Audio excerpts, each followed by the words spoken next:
그 부활의 권능과 그 고난의 참여함을 알고자 하여 그의 죽으심을 본받아 어떻게 해서든지 죽은 자 가운데서 부활에 이르려 하노니 내가 이미 얻었다 함도 아니요 온전히 이루었다 함도 아니라 오직 내가 그리스도 예수께 잡힌 바 된 그것을 잡으려고 달려가노라. 형제들아, 나는 아직 내가 잡은 줄로 여기지 아니하고 오직 한 일, 즉 뒤에 있는 것은 잊어버리고 앞에 있는 것을 잡으려고 표대를 향하여 그리스도 예수 안에서 하나님이 위에서 부르신 부름의 상을 위하여 달려가노라.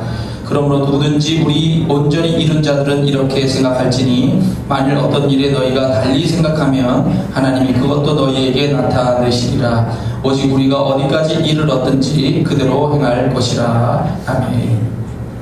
자, 오늘 제목은 표대를 향하여 부름의 상을 위하여 달려가노라 제목으로 말씀을 드릴게요.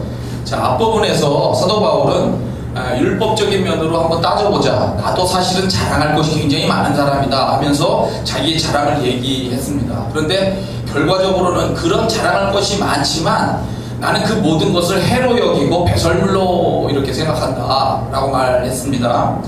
왜냐하면 사도 바울이 깨달은 것이 세상에서 예수 그리스도를 아는 지식이 가장 탁월한 것이다, 가장 최고의 것이다 라고 하는 것을 알았기 때문에 그거하고 비교할 때 나의 모든 자랑거리들은 다 배설물같이 아무것도 아니더라, 이렇게 그 표현을 한 것입니다.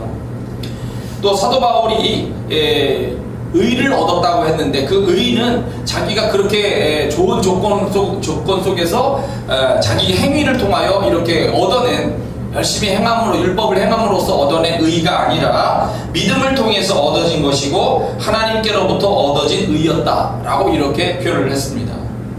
자, 이제 사도 바울이 새롭게 이야기하고 있는 것은 그리스도 예수와 하나가 되어서 연합해서 알기를 원하는 것이 있다는 겁니다. 그게 뭐냐면 부활의 권능입니다. 그 부활의 권능. 자, 부활의 권능, 그 부활의 권능이라고 하는 것은 그리스도께서 죽으셨다가 부활하신 것을 말하는 것이 아닙니다. 그건 이미 알고 있는 내용이에요. 또 그리스도인들이 죽은 다음에 얻는 육체적인 부활, 그것도 아닙니다. 사도 바울이 알고 싶어하는 것은 부활하셔서 믿는 자들의 삶 속에서 성령으로 오늘도 역사하시는 그리스도 예수의 그 능력을 표현하고 있는 말입니다. 오늘도 그리스도는 돌아가신 것이 아니라 살아 역사하신다, 그 능력을 나는 알고 싶다, 이렇게 얘기를 하는 겁니다. 성령을 통하여 예수 그리스도의 능력은 믿는 자들의 삶 속에 여러 가지 일을 하시면서 역사를 하게 됩니다. 하나님의 은혜에 우리가 감사하는 삶을 살게 하십니다. 여기도 이제 영상도 보셨지만 감사할 조건이 아닌데도 그럼에도 불구하고 감사하는 거예요. 생각을 바꾸는 거죠. 감사하는 거예요. 안 좋았던 일, 나빴던 일, 슬펐던 일조차도 감사하는 마음으로 바라보고 새로운 시각으로 보려고 하는 겁니다. 그런 일을 우리가 예수 그리스도의 능력 안에서 하게 되는 겁니다. 또 세상적인 것들을 향하던 삶의 방향을 바꿔서 하나님의 나라를 향한 삶을 살게 합니다. 목표 방향이 달라진 거예요. 예수를 믿는 것은 똑같은 생활이지만 변화된 게 하나 있는데 방향을 바꾸는 거예요. 그 다음에 믿음의 가치, 말씀의 소중함을 알고 이것을 지키고 수호하면서 살게 합니다. 그리스도의 고난의 기쁨으로 동참하게 하여 그리스도로 인해 받는 고난과 핍박을 이기며 장차 그리스도의 영광에 참여할 수 있도록 만들어주는 겁니다. 또 하나님의 사랑, 하나님의 평화, 하나님의 구원의 역사를 위해서 기쁨으로 반응하게 합니다. 그래서 사랑하고 평화하는 일을 하려고 하고 세계 끝까지 선교하는 삶을 살려고 애를 쓰게 되는 겁니다. 특별히 예수 그리스도의 그 부활의 권능을 믿는 이들은 예수와 함께 죽음에 이르게 된다고 해도 부활 생명으로 살게 될 것을 믿기 때문에 죽음 앞에서도 두려워하지 않게 되는 것입니다. 사도 바울에게는 이런 예수님의 권능을 통하여 부활에 이르는 것이 믿음의 경주의 목표요, 믿음의 성장의 목표다라고 이렇게 표현하고 있는 것입니다. 그것을 표대라고 지금 여기서 표현을 했어요. 목표입니다. 이 목표에 초점을 맞추고 나아갈 때 주시는 하나님의 부름의 상이 있다는 겁니다. 그것은 영광이고 구원의 완성이고 상급 이런 것들을 포괄하는 말입니다. 그것을 내가 소망한다. 자, 세계에서 최고로 프리킥을 잘 차는 축구 선수가 있습니다. 이 선수는 데이비드 베컴이라고 하는 선수로 알려진 선수입니다. 지금 미국에서 활동하고 있는데요. 그가 프리킥을 잘 찬다고 하는데 그 프리킥의 비밀이 뭘까? 단 한 가지라고 자기는 얘기를 합니다. 어렸을 때부터 연습을 하고 또 연습을 했다는 거예요. 그 과정을 기억했기 때문입니다. 이렇게 차면 들어간다는 거를 머릿속에 계속 하면서 반복을 계속 하는 거예요.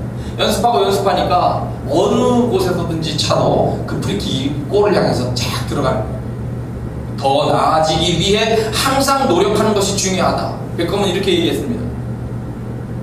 그런데 이 베컴이 미국에 지금 가 있지만 옛날에 어디 있었냐면 영국의 맨체스터 유나이티드라고 하는 팀에서 활동을 했습니다.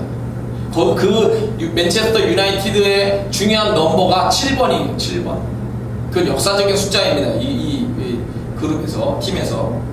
이때 유명한 감독이 활동을 하고 있었죠. 지금 은퇴를 했다가 다시 이제 그 조언자로 다시 그 맨체스터 유나이티드 팀에 합류를 하게 된 알렉스 퍼거슨 감독입니다. 박지성 선수가 활동했을 때도 이 감독 밑에서 활동을 했었어요. 이 알렉스 퍼거슨 감독이 인정한 자기 인생의 정말 중요한 선수 단 한 명을 뽑으라면 누구냐? 그것이 바로 호날두라고 하는 선수입니다. 호날두에 대해서 제가 한번 얘기해 드린 적이 있었는데, 자, 데이비드 베컴은 인기만 쫓다가 선수 생활의 황금기를 놓쳤다 라고 평가를 했습니다. 웨인 루니는 자기 관리를 잘 못해서 엄하게 다뤘다. 로이키는 야만적이다. 다만 호날두는 내 인생 최고의 선수다. 메뉴의 위대한 선수인 긱스와 스콜스도 호날두에 못 미친다. 스포르팅전에 이 호날두가 참여했었는데 어렸을 때 처음 그를 봤을 때 큰 희열을 느꼈다. 저 소년과 계약하지 못하면 돌아가지 않겠다고 마음먹었었다. 그래서 호날두에게 전화해가지고 우리 팀으로 와라 해가지고 특별한 차출이 되면서 호날두의 인생이 확 바뀌게 됩니다. 그러면 이 호날두는 도대체 지금 메시라고 하는 선수하고 이 호날두가 세계 쌍벽을 이루는 중요한 축구 선수입니다. 이 세계적인 축구 선수 크리스티아노 호날두 이 선수가 좋은 조건에서 축구를 했느냐? 아닙니다. 포르투갈에서 그 중심지에서부터 1000km 멀리 떨어진 아주 그 시골 꼴대기에 어렸을 때부터 가난하게 자랐습니다. 아버지는 알코올 중독자였어요. 정원사로서 일을 했지만 알코올 중독자였고, 형도 마약 중독입니다. 누나들이 있었는데 누나들이 엄마를 도와서 식당 일을 했고, 엄마가 한 달에 70만 원을 벌어서 가족들을 먹여 살렸습니다. 막내인 호날두는 학교에 가고 싶다고 해서 유일하게 학교의 문턱에 들어가게 됐습니다. 그리고 거기에서 축구를 배웠어요.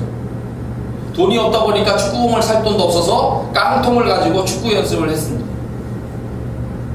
커가면서 축구를 조금씩 배워나가면서 다른 팀으로 갔는데 왕따를 당했습니다. 그래서 그 많은 선수들이 이 호날두가 찰 수 있도록 공을 좀 이렇게 때려줘야 되잖아요. 안 주는 거예요. 그리고 여러 가지 일들로 그를 조롱하고 이렇게 힘들게 했습니다. 울기도 많이 울었겠죠. 그런데 이 호날두는 그 어릴 때부터 무슨 생각을 했냐면 새벽까지 그 연습장에 남아가지고 혼자 남아서 양발에다가 모래주머니를 차고 계속 연습을 했어요. 결국 그것이 쌓이니까 실력이 되게 되겠죠.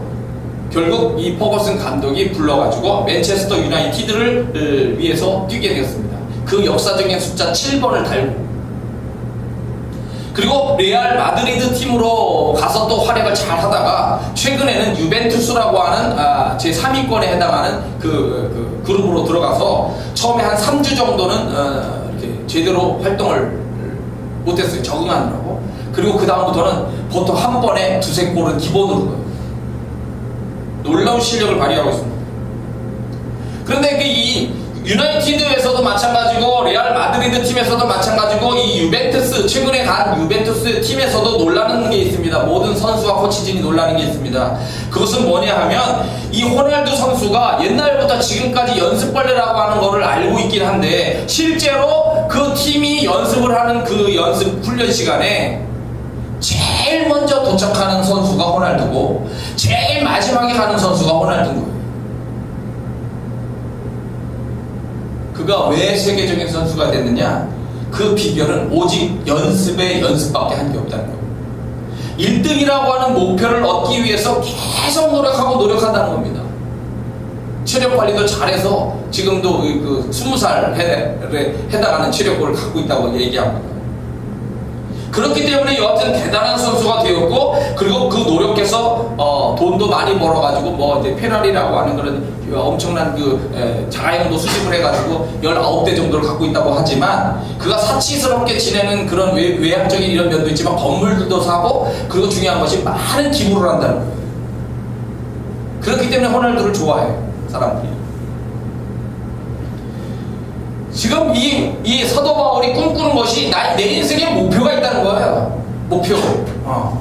내가 성장하고 그리고 그 부활의 권능에 참여하여 하나님의 영광의 상을 받는 목표라고 하는 목표를 향해서 계속 노력을 하고 정진하기를 원한다는 그런 마음처럼 이 호날두는 세계 1등이라고 하는 목표를 놓고 계속 노력을 하는 거예요. 여러분 올림픽이나 세계 선수권대회에 막 수많은 선수들의 그 모습을 보신 적이 있을 겁니다. 이 대회에서 승리를 하기 위해서 세계 제1인자가 되기 위해서 선수들이 매일 엄청난 땀을 흘리고 있어요. 하루에 16시간, 18시간 자는 것 빼고는 오직 거기에 매진을 하면서 달려듭니다. 승리를 위해서 집중하고 땀을 흘리며 노력한 선수들이 결국은 승리를 얻는 거예요. 자, 이스라엘 백성들이 꿈이 있죠. 애굽에서 탈출해서 하나님이 약속하셨던, 아브라함에게 약속하셨던 가나안 땅에 들어가서 정착하는 것, 그것이 하나님이 다스리는 그 나라의 모형을 보여주는 것, 이것이 그 이스라엘 백성들의 꿈이요 소망이고 그걸 향해 정진해야 된다는 거예요. 그런데 많은 사람들이 놀랍게도 애굽에서 구원을 받긴 했어도 가나안 땅에 못 들어갔다는 겁니다. 새로운 세대와 여호수아와 갈렙만 들어갔어요. 그 이유가 뭐냐? 중간에 그 목표를 잃어버렸어요. 목표를 잃어버리고 나니까 이게 이제 흔들리는 거죠. 하나님의 약속에 대해서도 불신하고 의심하기 시작했습니다. 지도자인 모세를 따르지 않기 시작했습니다. 그리고 스스로 포기했습니다. 그거를 선택한 거예요. 계속 노력하고 정진해서 하나님이 약속한 복을 차지하자라고 하는 꿈을 가진 사람들은 계속 전진을 했는데, 그렇지 않은 많은 대다수의 사람들은 다 중간에 변질돼서 결국은 포기하고 말았어요. 그럼 여호수아와 갈렙의 믿음은 다른 것인가? 다르죠. 적들이 굉장히 강하지만 그 강함보다 크신 하나님을 믿고 따라가보자 라고 그런 믿음을 가지고 고백하는 겁니다. 불가능해 보이는 일이지만 그러나 하나님을 믿고 도전해보자 라고 말하는 겁니다. 지도자인 모세가 전달해주는 말씀대로 한번 해보자 라고 하는 겁니다. 불평과 불만, 불신의 자세를 버려보자. 아브라함과 이삭과 야곱에게 주셨던 그 약속의 완성이 우리 세대에게 달렸다. 그래서 반드시 그 약속을 우리 당대에 반드시 이루어보자 라고 하는 이게 되어져야 되는데, 여호수아 갈렙은 그게 있었지만 다른 사람들은 그게 없었던 거예요. 목표가 있는 믿음, 소망이 강렬한 믿음이 있는 이 사람들이 결국 가나안 땅에 들어가서 복을 차지하게 됐던 겁니다. 어느 병원 로비에 이런 글이 적혀 있다고 합니다. 개에 물려 다친 사람은 반나절 만에 치료를 마치고 돌아갔다. 뱀에 물려 다친 사람은 3일 만에 치료를 마쳤다. 그러나 사람의 말에 다친 사람은 아직도 입원 중이다.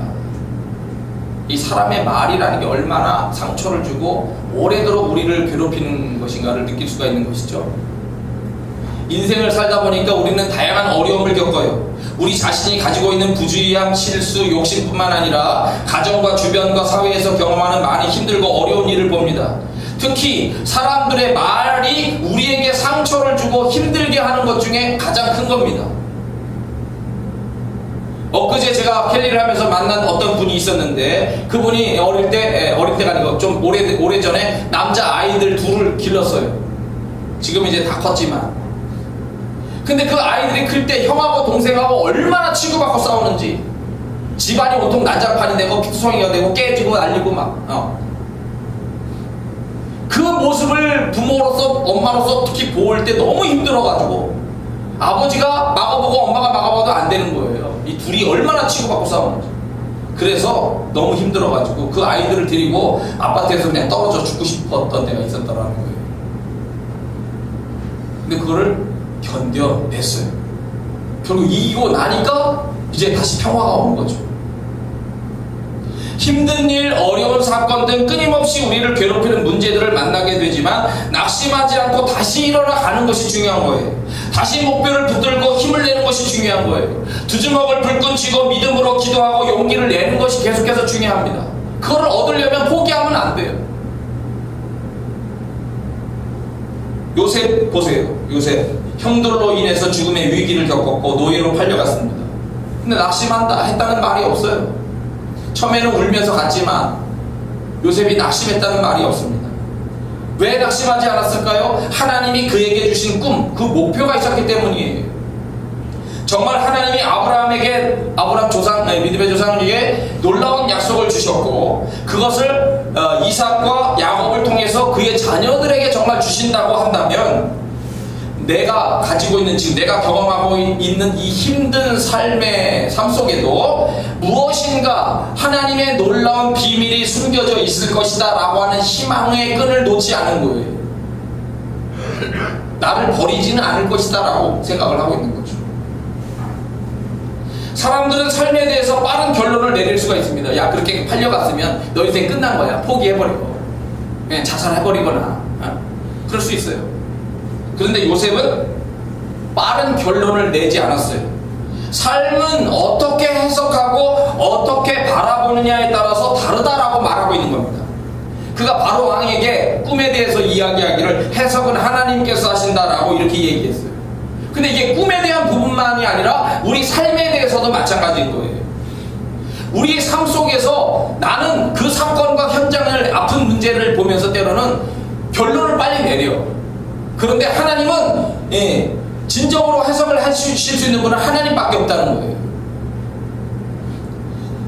하나님이 우리 삶 속에 어떤 비밀한 계획을 가지고 있기 때문에, 그 역사가 있기 때문에 어려운 조건과 환경 속에서도 결코 낙심하면 안 된다는 거예요. 해석을 하나님께 둬야지, 해석을 내가 해버리고 내가 빠른 결론을 내리고 포기하면 안 된다는 거죠. 해석을 하나님께 맡기는 거예요. 요셉에게 믿음이 정말 있다면 삶의 위기 속에서도 낙심하지 말아야 되는 겁니다. 요셉에게 약속이 있다면 고난 앞에서도 기도하면서 이겨내야만 되는 겁니다. 요셉에게 꿈이 있다면 주어진 역할을 충실히 하려고 애쓰면서 하나님이 주시는 기회를 찾아야만 되는 겁니다. 요셉에게 가족의 구원과 믿음의 역사를 보여줄 큰 목표가 있다면 자신의 삶을 비관하지 말고 계속 노력하면서 전진해야만 되는 겁니다. 따라서 요셉은 보디발의 집에서나 감옥에 들어가서나 믿음의 방법을 찾아내려고 하는 거예요. 믿음의 방법. 그리고 내게 주신 그 꿈을 관리해야 돼요. 꿈을. 그 꿈을 위하여 내가 엄청난 일을 하게끔 하시려고 한다라고 하는 그 꿈을 관리하여 포기하지 않고 주어진 일을 성실하게 계속 노력을 하는 거예요. 그리고 목표를 생각하면서 매일 자신을 세워나가는 겁니다. 그 감옥에 햇살이 들었는지 안 들었는지 모르겠지만 햇살이 들면 드는 대로 내가 저 높은 태양처럼 높은 목표를 향하여 계속 전진하리라. 밤에 별을 보면 저 별처럼 빛나는 순간을 위하여 내가 계속해서 노력하리라. 그런 걸 계속 매일매일 스스로를 용기를 주면서 믿음을 가지고 이겨나가야만 됐다는 거죠. 그리고 결국 그것이 한순간에 이루어지는 거예요. 둯대를 향하여 구름의 산을 위하여 달려가노라. 이 사도 바울의 놀라운 그 모습을 우리가 보는 거죠. 많은 어려움이 있어도 그거를 향하여 계속 계속해서 전진하겠다, 노력하겠다. 여러분들도 노력하시오 라고 이렇게 얘기를 하는 거거든요. 자, 올 한 해 마무리를 짓는 오늘 송년주일입니다. 올 한 해 동안을 되돌아볼 때 우리는 여러 가지 어려운 일도 많이 있었습니다. 한 해 동안 여러분과 제가 함께 해서 정말 감사하고 또 힘이 되었습니다.